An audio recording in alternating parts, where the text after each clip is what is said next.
wanted to become a singer. Music has always been a big part in my life.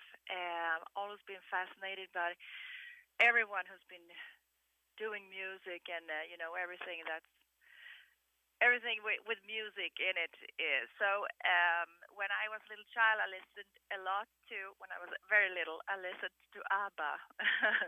But then when I grew older in my teens, I started to listen to Ann Wilson in Heart. Oh, yeah. She was my goddess, She has the voice. She still has. So that was kind of a marker in my life when I said, one day I want to be like her. So I listened to a lot of this kind of 80s rock music. Yes. And I guess that it influenced me in a way that I still keep it inside of me in a way, the melodic rock and this kind of easygoing hard rock music. So I've been a freelancer for my whole life, my adult life, and I've been doing a lot of things.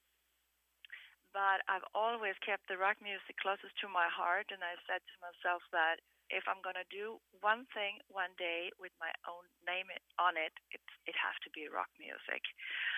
So here is the album now coming out in October, so I really hope that people will like it. Well, we're certainly loving it. Can't wait to help spread the word. I knew you grew up in Sweden. How would you find out about new music as you were growing up? Was it the radio? Was it television? This is obviously before the internet. Where did you discover new music?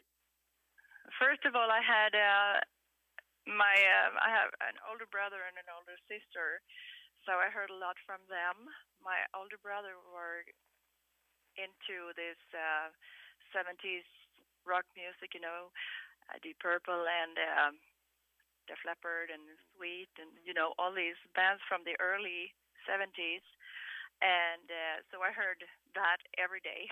And, of course, we heard it from the TV and the radio. And later on, we had this MTV coming. We had it in the 80s, I guess. Wow. So, we heard it from the radio. We heard it from friends and everywhere. We snapped it up. Sure. Now, I know you were a part of the group, the Poodles, that had a great glam, look and sound. Tell us about that era.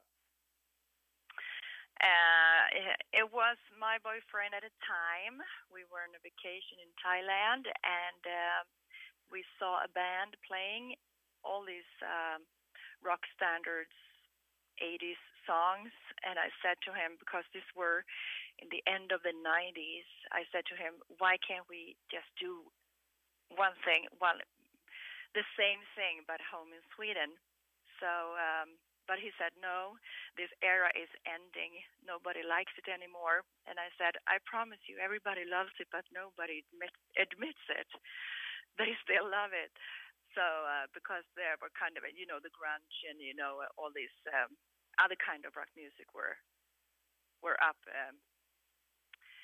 in that kind of era. Nobody listens to the 80s songs anymore and that kind of music. So I said, why don't we do it all in, full out? So we did a cover band, and I came up with a name because we thought it was funny. So I said, why don't we call ourselves the Poodles? And we had the guys had wigs on, and they had makeup, and they had all the outfits. So we did it just for a fun thing. But everybody from north to south in Sweden, they really loved it because we did it like, when you're doing it seriously, but you're doing it with how do you call it? Tongue in cheek. Yeah. So that's you're why laughing with them. Yeah, of course. So they loved it, and I joined the band as a front singer for about 2 years, and then I dropped off, and they found this guy that they're having now, Jake, and they went on for about a couple of more years and doing the same thing, and then they had their breakthrough via a TV show in Sweden. So after that, they made their own record, their own songs, and their albums. So Sure. I was only in the beginning came up with the idea and the name. So yeah, I wasn't never in the records. Sure. Well, I know you also had worked and came up with Dr. Alban. What did you Yeah. learn from working with him that's helped you in your career? I learned a lot because I was joining the band while he was really big. You know, he was huge. It was massive audiences around the world who was just screaming for him and that kind of music. And even though I wasn't the biggest fan of that kind of music, I thought it was an opportunity when they asked me if I wanted to go on a world tour. And I was in my early 20s, I guess. And I said, of course, I want to go on a world tour. So I learned a lot, and I'm really grateful for having done that because I think that you learn a lot the more things you do. And being a backup singer and do as much singing as we did, and to live among all the people you know and travel a lot and see how the business is going on. So I think that I learned a lot that way, and I was even there with that group for 8-9 years. Well, it's so important to take risks. It could have been so easy for you to say, well, that's not really my music. Maybe not. But to take that risk and just jump in, again, gave you so much experience on stage and seeing the Yeah. business and how artists interact with their fans and how the business runs. I mean, what do you say to others coming up to encourage them to take those risks? Because you can't be afraid to fail, but there's so much gain that could be possibly Yeah. out of something that you might not know. Absolutely. That's true. I think that you shouldn't be afraid. I was a backup singer, so my name wasn't out there if I wanted to do my thing. Of course, people know that I did another genre now when they're asking me, but I still say that it's a very good experience. You got to get out and work as much as you can, get as much experience as you can, and do everything, but still listen to what's in your heart. What do you want to do when you put your name on it? That's what I did. Absolutely. And as far as a young singer today, I know a lot of kids in the internet age want instant gratification, but tell them the kind of dedication and passion it takes to really, master not only singing, but to be a songwriter and a performer and to be an artist out there in today's competitive world. What do you tell them? To be determined, to never let go of your dream. Just do it. Just live with it.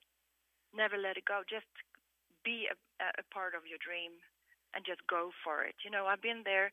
I've been in the business for so many years, and I gave up a few years ago when I said to myself, no, that I've been trying. I've been doing a lot of things, but I guess it's time to just try to do something else. And when just the moment I decided to do something else, the question came up by a friend of mine who said, Martina, you can't quit. Music is your life. You got to do it. Okay, but what do you suggest? I want to help you. So, the determination in your heart just to go with your dream, just do what you really, really want to do. That's the main, that's the most important thing, I guess, just to have that wish and that willing to struggle. And it's never easy. So the perseverance, so many of the greatest bands or albums or artists of all time were almost near giving up when their greatest work was done. Yeah. But even if I had moments in my life when it was written in my face, you have to give up, I still believed. And I haven't succeeded yet, but I'm still trying. Well, you're certainly on your way. Unity's an amazing album. I know you recorded it in Sweden in the studio that ABBA and Status Quo have used. And, of course, I know the single, The World Has Gone Mad, was mixed by the Grammy Award-winning engineer and mixer Justin Nyback, who's obviously worked with people like Taylor Swift and Bon Jovi, Keith Urban, Rascal Flatts, Vince Gill.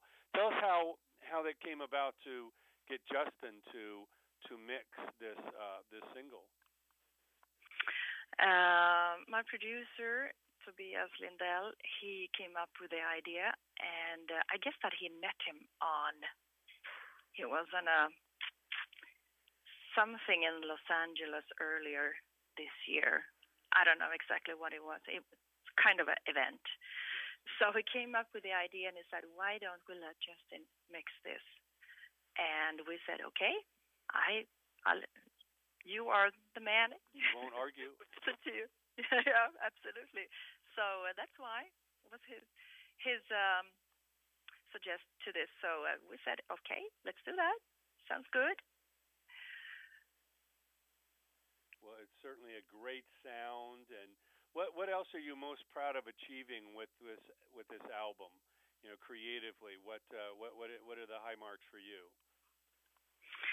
I think it is that I started, because I've been writing songs my whole life, and I've been keeping my songs in a drawer for all these years. And I made an album last year with all these old songs, and then I said to my manager here, I want to do an album with new songs. I want to write the songs now. I want it to be like a thread. Do you call it a red thread? Or all the way through the album. So I said that I want to start from page one, and I want to do new songs. I want to write with somebody who knows exactly what kind of sound I want. So we started to work in January, I guess it was. So I think it's good to have songs that goes in kind of in a sound that fits together. So that's what I like, and I like it when I have written the lyrics from now. You know, all the old songs that I have tell stories about the years back, but this album is fresh, and that's what I like about it. I know a lot of people are reacting. We're looking forward to spreading the word out there. I know the UK journalist Dave Ling had written about you in the Classic Rock AOR magazine, calling you a stirring, confident melodies from unashamed Swedish rock chick. So lots of great accolades coming your way, and we're definitely looking forward to helping you spread the word on this album, and can't wait to hear more from you in the future. Thank you so much for joining us, Martina. Oh, thank you much for having me. Thank you very much. Appreciate it. Can't wait to see you live soon. Yeah, it's going to be wonderful to be there.